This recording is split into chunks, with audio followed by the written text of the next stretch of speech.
I have a gal for you, Joan, and her name is Wendy Hirschberg. She's always been a sculptor, and now she's working with puppets and does shows, and she'll tell you all about it.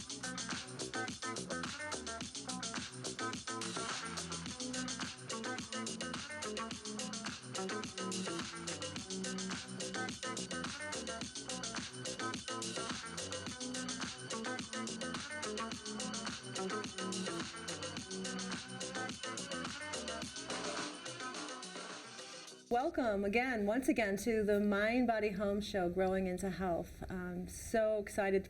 Today in the studio we have a special guest, and thank you, I want to say thank you to Hanneke van Velzen for tagging today's guest. Her name is Wendy Hirschberg, and she is an incredible woman who has a very interesting background.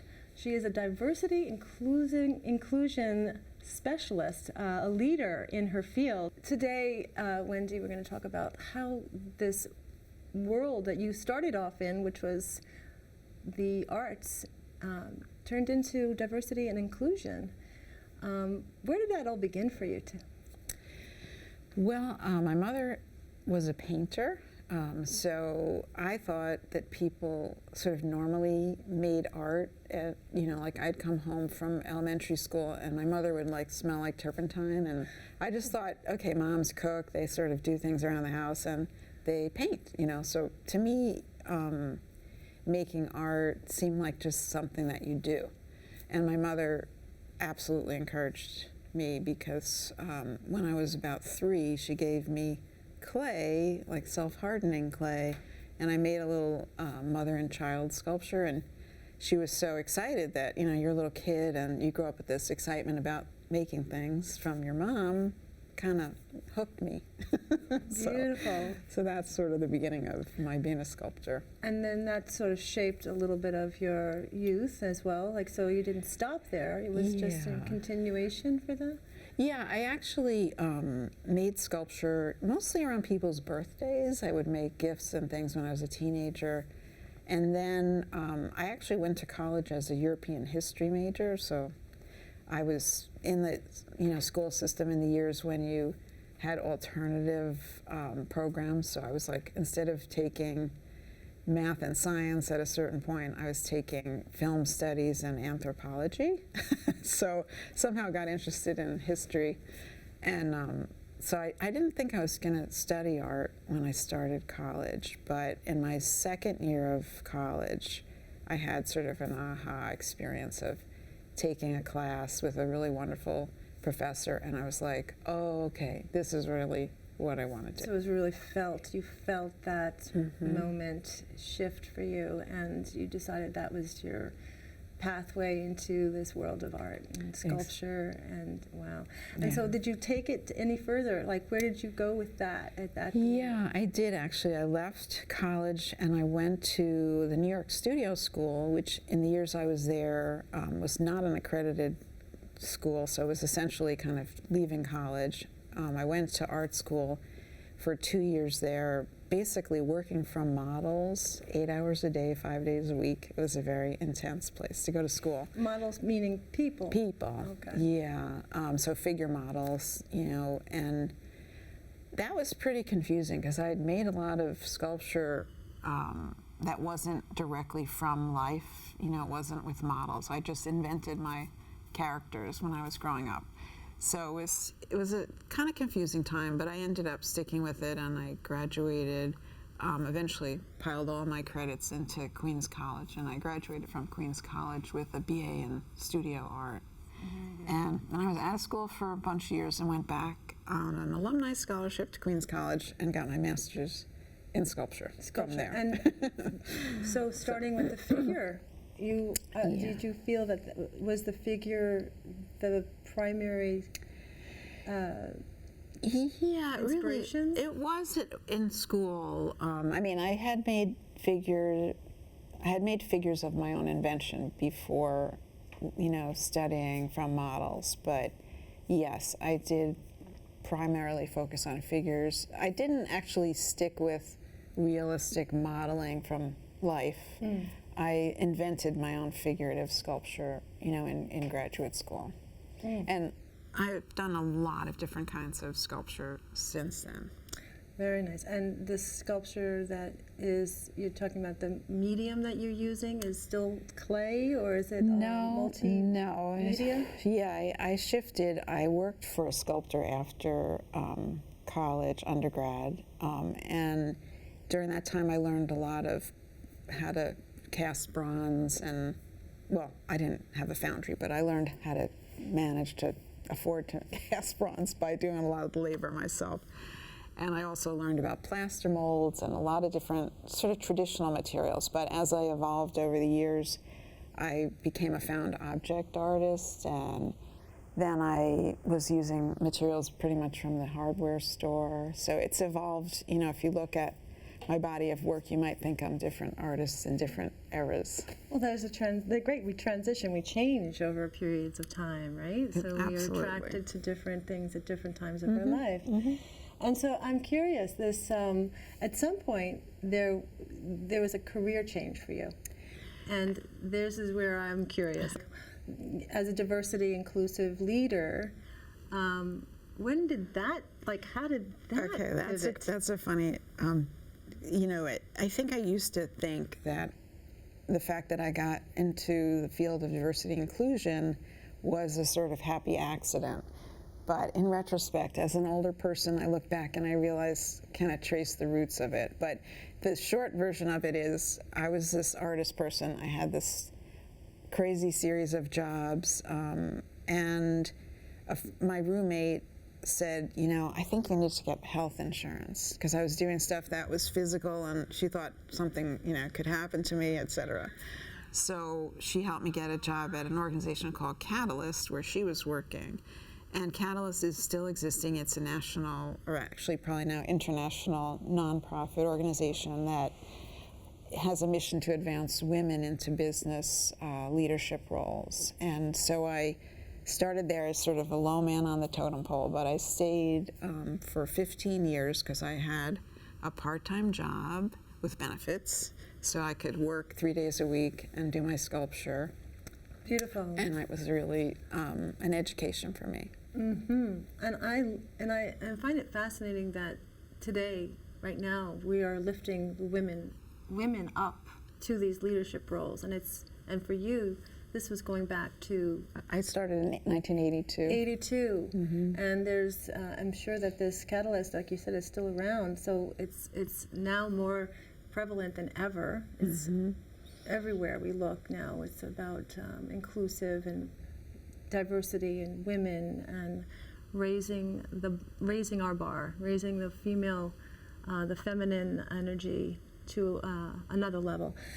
And so from there, from Catalyst, you went to Ernst Young. Yeah, what happened was, I mean, Catalyst evolved. It was really focused a lot on white women. It wasn't really focused on the broader dimensions of diversity for many years, as the whole time in the world was changing in the U.S., let's say, around women's issues.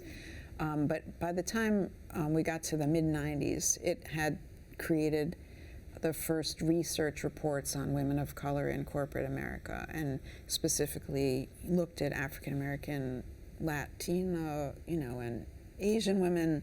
And then it's evolved from there into a diversity inclusion organization after I left. But I worked with a woman there who got brought to Ernst Young and brought me into Ernst Young into the office of the chairman, which was a pretty dramatic change from a 50-person women's organization. So we had a lot of adventures, and we really actually did some very innovative thing. Initially focused on the fact that there were only 5% of the partners of Ernst Young in the U.S. who were female. So the then chairman really wanted to change that, and that was our initial mission. But over time, it grew into a truly diversity inclusion effort, and I stayed through the journey there. So it became inclusive of all the issues: race, ethnicity, LGBTQ, ally relationships, for all the different kinds of identity disabilities, which is called accessibility at Ernst Young. just kept expanding. And now there's actually socioeconomic focus in the, these issues are really so broad. So I really did, I guess, go on the historic journey of the field. Today, how where you were just beginning at Ernst Young is just, what do you see different from when you started into today? Well, you can look at it in sort of slices, I would say. I think I would say the last 6 years of my career at Ernst Young heavily focused on race and ethnicity related issues. This is during the time that, if I just focus on, African American or Black, we called it Black population because we had West Indian, Caribbean cultures, we had people who are African, people who are African American. So if I just focus on that network, which I did get very close to a lot of people, a lot of wonderful people at EY,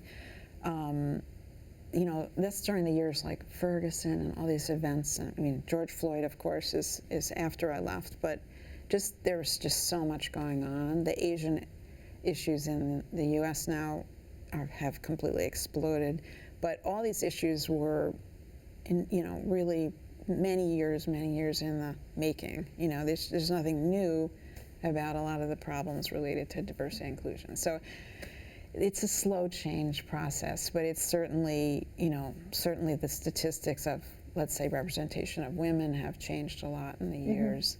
But there's still so many subtle barriers depending on your identity in the work world in general. Yeah, and the identity and how we identify ourselves is really what comes from inside of ourselves, right? So the Mind Body Home show, we focus on bringing the inside out, and then how does that reflect within our home?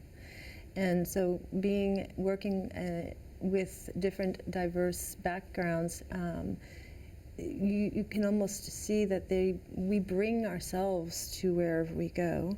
And so whether you're Asian, African American, West Indian, Latino, I think that from your perspective, being in a diversity inclusive focus on the human and seeing how they individually are different and how they bring themselves out and what they're bringing towards them, right?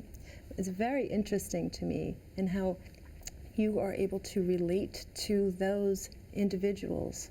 And yeah, I think I actually did some thinking, in our talks about what we were going to discuss today, and sometimes I don't pause and think too much about how I ended up being able to do the things that I've done in the field of diversity and inclusion as, a white Jewish woman from, Long Island. Like, how did this all work, But I really was thinking specifically about my mom, who was from Brooklyn and had very diverse friends. And when I was growing up, her friends would come to the house who had all different backgrounds, all, racially, ethnically, all different.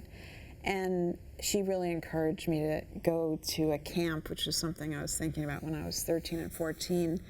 So if you think I'm 65 now, the years I was 13 and 14 were kind of wild years. And the camp I went to, actually, there were counselors who, had been involved with Cuban sort of revolutionary politics. One of the counselors was a Black Panther who would talk about the Black Panthers. The campers were all mostly from the city and all different race and ethnicity. And, we're all living together in camp and becoming friends. And I didn't really think that much about the impact that had on me until later. But I think in general, my mother wasn't sort of so articulate about her passion around diversity and inclusion, but it's sort of seeped into everything. We had, even where I grew up, my next door neighbors were Chinese American, and there was a German family, there was an Italian family. It was like my mother purposefully chose where I lived based on that. And, it's just like these little things that I just, over the years, have reflected back on. I realized it's not like a total accident that I ended up doing what you were I've done. groomed. So, yeah, without realizing it. You were Yep. groomed into the position that made you who you are today. Yeah, I think so. I think more. And then I love the overlap of your art. That's also by the way, we have some beautiful pieces of art here. They're sculptures that Wendy has created. I know that you call them puppets, but I believe that they come alive in their own right, that she's created an inclusive environment right here in our studio with the different various colors of the skin and the hair and the clothes. So would you like to talk a little bit about your... Yeah, I actually, what I call the puppet project was my COVID project. I really hadn't done really figurative art for many, many years, but I was trying to kind of integrate my two different lives together when I started the puppets. So I purposefully was making puppets that were Black and Asian and different, different skin colors, different aspects. I tried my, all different directions in terms of diversity.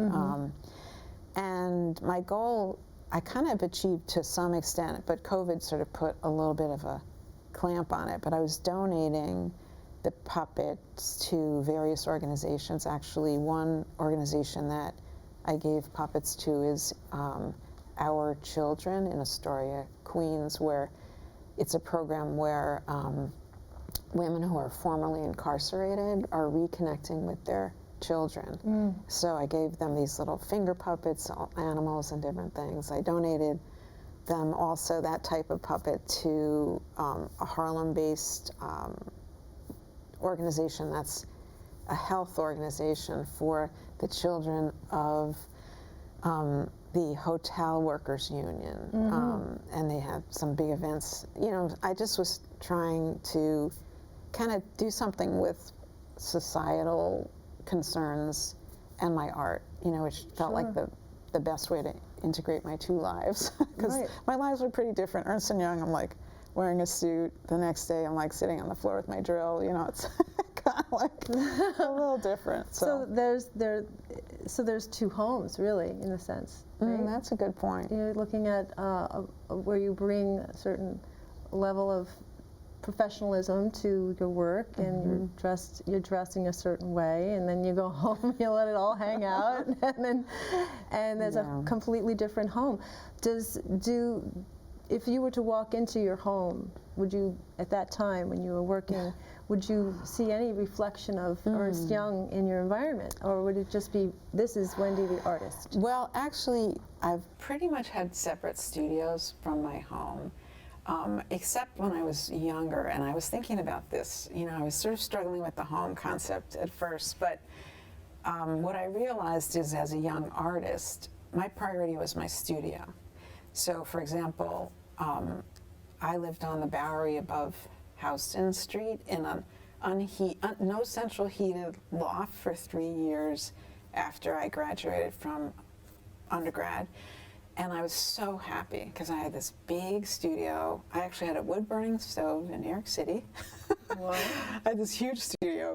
And my room was like horrible, where I had my, home stuff. So that is like the absolute perfect example of where my head was at as a younger person.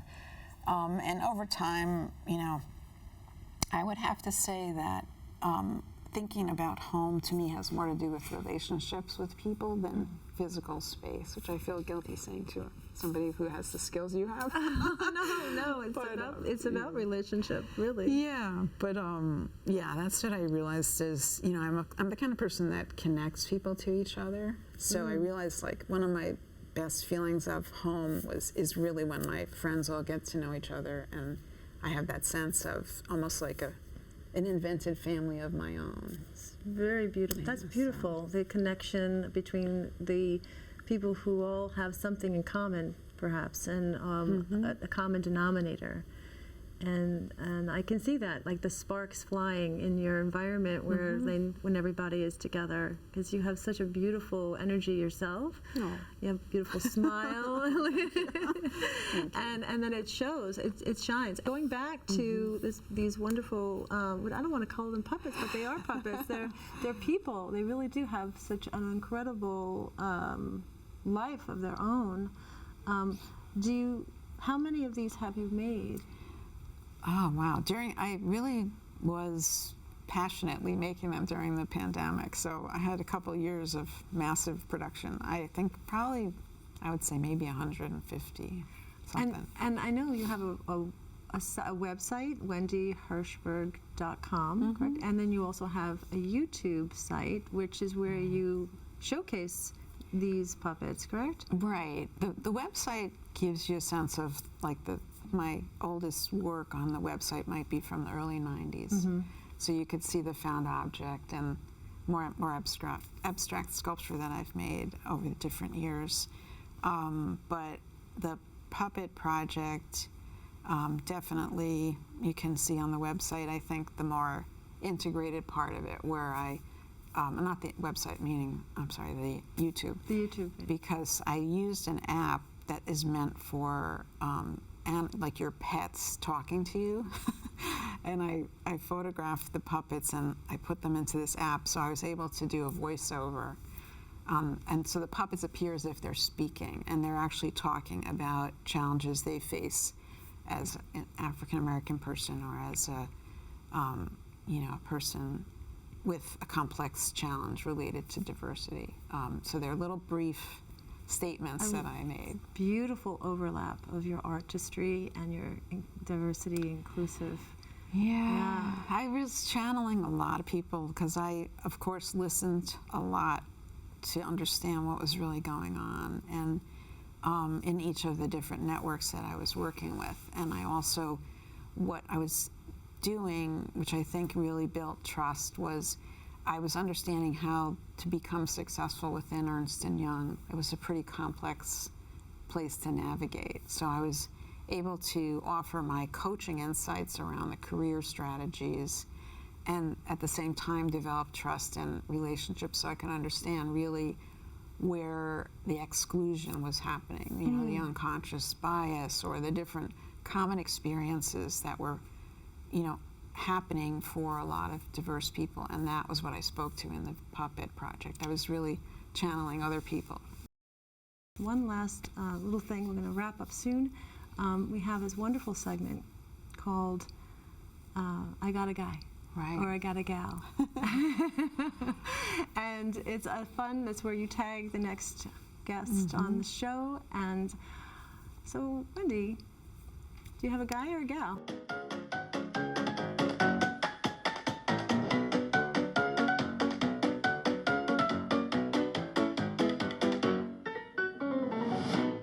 I have a guy. Okay, let's hear about it. Okay, my cousin actually is who I thought of. He is Phyllis Skolnick.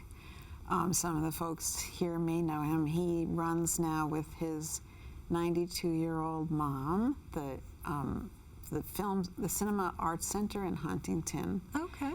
And that's really a long-term Long Island institution that my aunt and uncle started above a Salvation Army in Huntington way back, and it's now in a beautiful multi-theater complex. And my cousin Dylan is really fascinating. I think you'll totally enjoy. He's a lovely man, and he's done really interesting things with his life. So I think that'll be a lot of fun for you. Oh, thank you so much. And also, I would love to know, your relationship growing up with Dylan. Dylan, well, I actually, am, I think, 11 years older. So my first relationship with him was actually babysitting a little bit.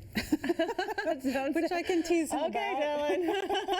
That's okay. But no, he grew up inside the cinema. So, he and his family really were a little bit challenging to integrate into our family, because they would always be in some 12-hour cinema event in New York City when it was a holiday, or those sorts of things. But So there were some times when it was harder for me to be in touch with Dylan, but Dylan is very close to my son, Miles Emmanuel, and also has become, a really beloved member of my family, and I've gotten close to him and actually worked with him on a diversity inclusion challenge that was in the film arena. So I'm a huge fan.